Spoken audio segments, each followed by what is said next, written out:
Today's WNEM TV5 Evening Extra is brought to you by the Law Office of Carol Thomas. Thanks for tuning into TV5 Evening Extra. It's been absolutely frigid this week across mid-Michigan, with wind chills hitting below zero again throughout our day. But those well below freezing temperatures are actually great news for Zender's Snowfest in Frankenmuth, and anyone looking to go will need to bundle up. Absolutely. Meteorologist Stone Schaefer joins us from the First Alert Weather Center with a look at your weekend forecast. Yeah, it is cold once again. We did warm up a bit this afternoon compared to what we had this morning. We had air temperatures this morning at close to 20 below zero. Now we're back into the teens. We take a look at our temperatures across mid-Michigan here halfway through the 6 o'clock hour. It's a few single digits, but mostly mid to lower teens. Areas like Standish at 15, Gladwin 15, and Bay City, Midland, and Saginaw all at 12 degrees. When we look at our sky tracker, there has been some signals we could be seeing some very light snow. But for the most part, we have stayed dry. Now, could you see a flake or two through the remainder of tonight? I'm not going to count that out. Eventually, we'll see a lake effect snow chance into Huron and Sanilac counties. Wind, mostly out of the northwest at 5 to 15 miles per hour, has picked up a little bit today, but will continue to stay like this through the rest of our weekend. Feels like temperatures, though, with that light wind have dropped closer to zero, even though we are in the teens. Even a few areas below zero right now. Saginaw, Flint at 1 to 3 below zero.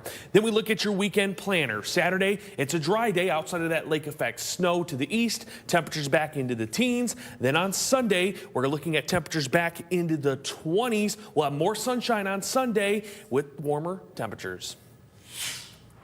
Thank you, Stone. A live look at carvers crafting their ice-cold creations in Frankenmuth ahead of tomorrow morning's judging at Zender's Snowfest. This year's bone-chilling weather, actually a welcomed environment for the artists who have dealt with warmer temps and rain in previous years. TV5's James Felton tells us why the frigid temperatures mean even more of a feast for the eyes. It's awesome. It really helps us out. Cold weather is an ally for Dave Chizar and all the other snow sculptors and ice carvers taking part in Zender's Snowfest. When it stays cold like this, you can do thinner things like you can see on the tail. You can get really thin strips of snow that support itself, and we can kind of float more things in the sculptures. Chizar is with Team Ohio in the world-class snow sculpting competition. He says with the help of the weather, this could be one of his best creations. For the past few years, we've had to do larger pieces that kind of can shrink down, and this year it's so cold we can get some really nice flow in the dragon and the dragon's tail and some cut-throughs through the sculpture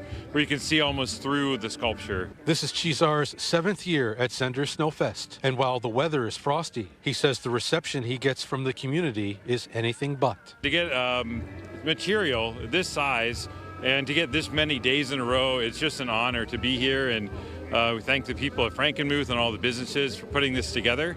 And yeah, they treat us so well. The town is so warm and friendly. We love it.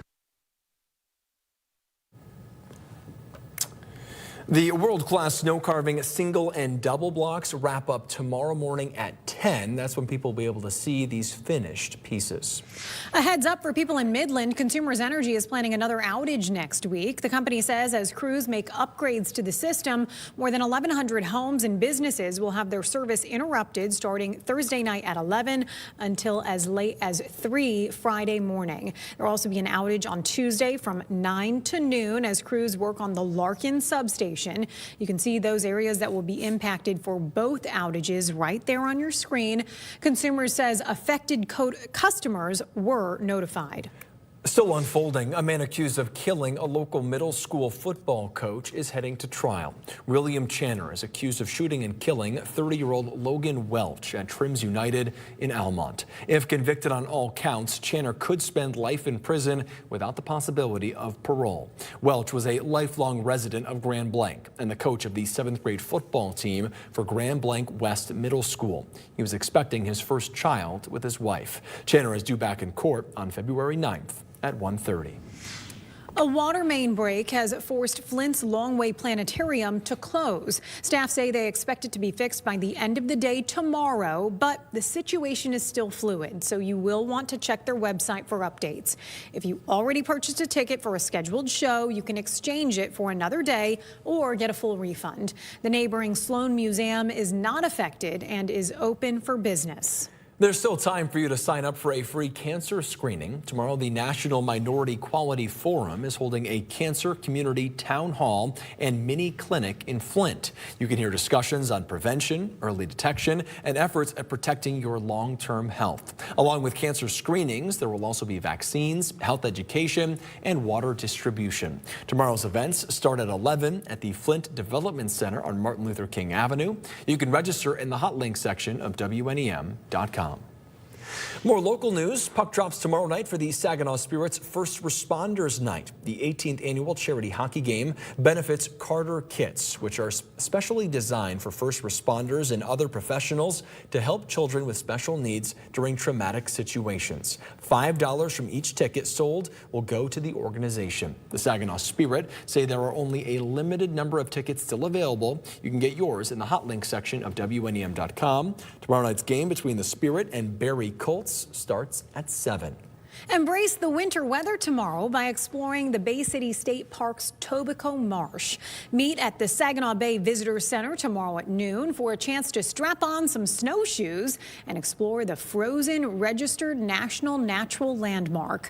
During the trek, you'll learn about the animals and vegetation that call the marsh home and how they thrive during the winter. Staff have snowshoes to borrow, plus ice fishing supplies and explorer backpacks available at the front desk. Holes will be drilled around the dock area.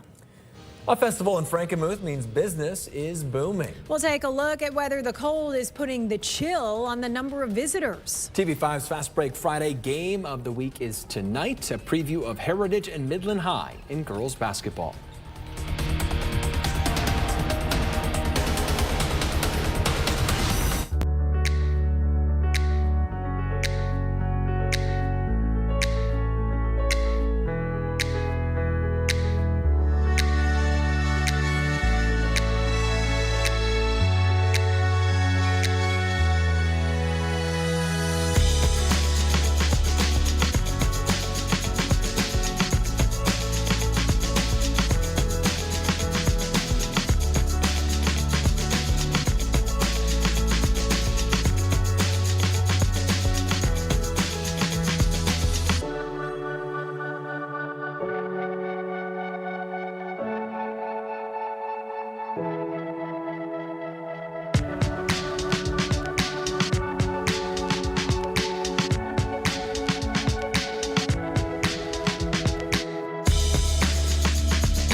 We're going back out to Zender's Snowfest. It's been a Frankenmuth staple for years now, but the weather hasn't always helped Snowfest live up to its name. This year, there's plenty of snow and cold for sculptors and fans of their creations. So, what does that mean for business there? TV5's James Felton tells us whether the cold snap has made it the hottest ticket in town. So the sculptures are going to hold up really, really nicely this weekend. And while the cold temps are here, if you dress appropriately and come in the shops when you need to warm up a little bit, should be a great weekend. Katie Zender-Weiss oversees retail at their family businesses like Frank's Muth in Frankenmuth. She says it's good that potential customers don't have to worry about the main attractions at Zender's Snowfest melting away anytime soon. It's a good feeling to be able to really enjoy the ice sculptures and the snow sculptures all weekend. And if it lasts, we might have to continue into next week a little bit too. And while she says that cold weather could be good for business, she thinks some sunshine will help to bring in more foot traffic. It depends on the year, and sometimes when it's a little bit warmer, people like to move a little bit more, but really the sunshine makes the biggest difference. So if the sun is shining, that should help us. Zender Weiss tells me no matter the weather, Zender's Snowfest is an important first step for the bottom line. Snowfest is kind of what we say is our kickoff of the new year. So it's a great event that really brings people into town when it's a little quieter month. And if you haven't made it to Frankenmuth yet, there's still plenty to see and do tonight and this weekend. For a full list of Zender's Snowfest events, go to the Hot Links section on WNEM.com.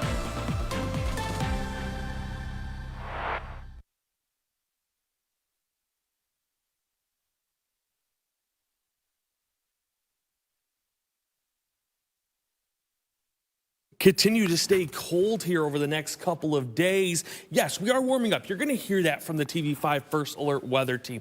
It is going to, quote unquote, warm up. We're still sitting below zero through the weekend, and that starts tonight with lows back into the single digits. A few areas up to the north are below zero. 1 below zero there in Holton Lake. You have West Branch at 1 above zero. The one thing we'll have to watch out for tonight is going to be how does cloud cover set up? Because if cloud cover does start to leave us a little bit earlier, that could drop us just a little bit more as we get through tonight into tomorrow morning. Then we get to our feels like temperatures. As we get through the night, that drop will help us out. We'll have wind also picking up just a little bit. So by the time we're waking up Saturday morning, we start to see those feels like temperatures in the teens and single digits below zero, just a little bit cooler there to the north. Holton Lake at 12 below, West Branch at 12 below, and East Tawas at 13 below zero. Then we get into the afternoon. There's a little bit of recovery there. Still cold, though. Definitely need to be bundled up if you have to be outdoors. Then we get to Sunday morning, another cold one with single digits and teens below zero. We just sort of changed our orientation. We're going to be down to the teens below zero to the south. Instead of the north, you have Lapeer at 14 below, Sandusky at 13 below zero, Owasso at 10 below zero, just some of the cooler areas across Michigan. But by the afternoon, there's some recovery. Highs are back into the 20s. Our wind chills will be in the upper teens and lower 20s. So some relief compared to what we have been seeing through a majority of this week. Then your highs for Saturday, like I've mentioned, it's a little bit of a warm up. Upper teens, lower 20s, still below that average mark, sits right around 29 degrees. Now let's look at your hour by hour. Light snow is possible through the remainder of tonight. We're going to have to keep an eye out, though, to our eastern counties as a north wind will start to set up, and we could have some chances of lake effect snow from areas like Bad Axe all the way down to Sandusky and beyond. That will be something we see for a majority of Saturday morning into Saturday afternoon. That will also keep some cloud cover for you a little bit longer, but as you can see, by 4 p.m. on Saturday, lots of sunshine across Michigan, and then that trend becomes more widespread as we enter Sunday. It looks to be a nice sunny and dry afternoon. In terms of our snow totals, well, it still looks like those highest totals are definitely out there where you see that lake effect snow. There will be some areas that could see above an inch, but for the most part, add an inch to an inch and a half as we get through Saturday morning into Saturday afternoon. And I also wanted to quickly highlight another chance of snow. This is going to be on Monday. That is going to move through along as we get right around midday into the early afternoon. We'll have updates on that here over the next couple of days. Your 7-day forecast shows will stay in the 20s from Sunday all the way through Friday. There will be another chance of snow we may have to keep an eye on as we get through Thursday into Friday. Thank you, Stone. Republicans in the state house introducing a bill that would make it more expensive for your kids to get electronic devices, including cell phones. The legislation says the state would charge a 32% excise tax on the sale of any wireless device used by someone under the age of 18. The tax would apply to any device that can make calls, send messages, play entertainment, send email, or navigate by GPS. That means devices like tablets, computers, game systems, and TVs. However, the tax would not apply to basic phones that can only make calls and cannot run third-party apps or access the internet. The tax money would go toward the Children's Mental Health and Safety Fund. 1, 2, 3. Hamilton Community Health Network celebrating the opening of its expansion in Burton. There are now 2 buildings creating a campus. The new building houses Hamilton's first student health clinic, along with primary care, behavioral health, women's health, and pediatric services. The CEO of the health network says they have significant demand for services, and this expansion allows them to provide for it. Without good health care, we can't do much. Can't hold down a job. You can't really take care of your family. So these services are vitally important for everybody, and we would like to be able to have an impact on the health status of this community. The Student Health Clinic will serve students from Southwestern Classical Academy and Holmes STEM Middle School Academy. Hamilton Community Health Network operates 9 federally qualified health centers. These are nonprofit primary care clinics that receive federal funds to provide health care to underserved communities. The Flint Institute of Arts is holding its annual community gala this weekend, but you'll need to be there early in order to get a ticket. The event celebrates the opening of its new exhibit, Gateways, African American Art from the Key Collection. It's tomorrow from 6 to 9 p.m. at the FIA on East Kearsley. There's a limited number of tickets available at the door. They start at $100 for members, $125 for non-members. Tonight's Fast Break Friday game of the week is a battle of 2 teams looking to stake their claim for the Saginaw Valley League North crown. The Midland High Chemics are hosting the Heritage Hawks tonight at 7. First, let's look at the visiting Hawks. Heritage enters this matchup with an 11-3 overall record this season, while being a perfect 6-0 in the Saginaw Valley League North. The Hawks have won 8 of their last 9 games heading into tonight. Heritage is incredibly young. 7 of the 12 players on the roster are sophomores, but they have had a bit of varsity experience. Most of them saw playing time as freshmen. While the Hawks were able to beat the Chemics earlier this season, they know the challenges Midland High presents. They're quick in every single thing they do. In transition, with their passes, they make good passes. They're going to attack in the paint at 1,000,000 miles an hour, and they're going to kick it to the correct person. They have great court vision, especially number 4, their point guard. Her head's always up, and she's making different moves. She's coming off ball screens, and her vision of the opposite side of the floor is incredible. Full of great guards. They all can shoot. They can handle the ball. They have a really good post player, Ellie. So I think just they're a mixture of everything. So just guarding them is always going to be a difficult thing for us. And they're super athletic, and they have a lot of energy. A team with a lot of energy like that, they bring it on the court. In terms of rematches, not many have as many high stakes as tonight at Midland High. Midland High is currently 9-4 and are 5-1 in the Saginaw Valley League North. The Chemics' only conference loss came last month to the Heritage Hawks. Following that loss, Midland High won 7 of their next 9 games and feel prepared to get some revenge. A win tonight would keep the Chemics in the hunt for back-to-back SVL titles. Midland High knows they have what it takes to even the series. We know that's a big game that puts us back in contention for the Valley. We also know that Heritage is a stacked team. We know they have a ton of talent. They have a new coach. They have a lot of energy going their way, have also played a tough schedule. So I think we're very similar in that sense. So we don't underestimate them by any measure. We watch our first game against them. We live that. We know where we can tighten some things up. We feel good about our situation for Friday, but we certainly know that you have to come and play a great game. And the team with probably the least amount of errors and puts the ball through the hoop the most times is going to be happy at the end of the night.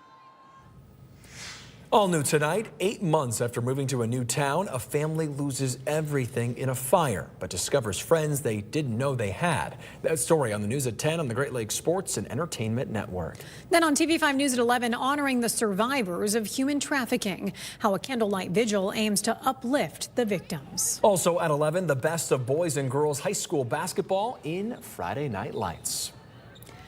And Stone's here with a final look at our forecast. Cold. It's cold, yeah. We continue to say that. We sound like broken records here at the TV5 First Alert Weather Team. This weekend, though, a little bit of a warm-up. We're back into the 20s starting as early as Sunday, and we stay in the 20s through a majority of next week. Snow chances on Monday, and a snow chance as we get to the end of next week. That one looks to be more consistent system. We'll see how that updates here through the weekend. And if you're looking for more weather updates, well, tune in to our 9 p.m. TV5 First Alert Weather Team live stream, where Chief Meteorologist Chris Easlick will have more updates on your weather. You're not doing the 9 o'clock stream? I'm not. No, Chris will be back. You're going to be out of here. All right. He'll be thawing. Yes, hopefully he's warmed up after being at Snowfest in Frankenmuth. Thank you for watching WNEM Evening Extra. Of course, keep up with us as the news breaks online on our app or on social media. We'll see you at 11.